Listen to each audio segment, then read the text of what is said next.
Menjelang bulan Ramadan, harga sejumlah kebutuhan pokok di Simelu masih stabil. Harga gula pasir dan telur ayam di sejumlah pasar tradisional Simelu belum mengalami kenaikan. 2 pekan menjelang bulan suci Ramadan, harga sejumlah komoditi pokok di Kabupaten Simelu saat ini terpantau stabil dan belum mengalami kenaikan harga.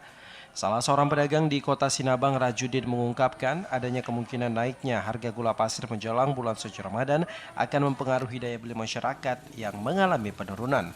Oleh sebab itu dirinya berharap kepada pemerintah untuk tidak menaikkan harga gula pasir, terutama saat menghadapi bulan suci Ramadan.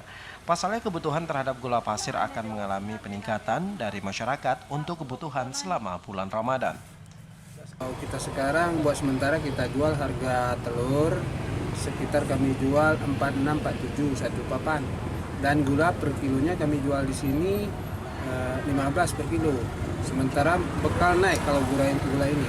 Dulu kami jual 14, sekarang udah jadi 15. Makanya kami harapkan kami ini yang penjual dan kepada masyarakat supaya dapat membeli murah. Kami pun menjual agak senang sedikit.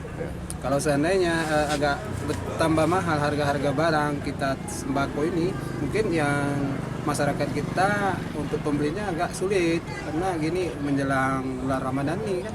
Saat ini harga gula pasir dan juga harga telur ayam di pasaran kota Sinabang, di mana saat ini harganya masih berada pada angka Rp5.000 per kilogram.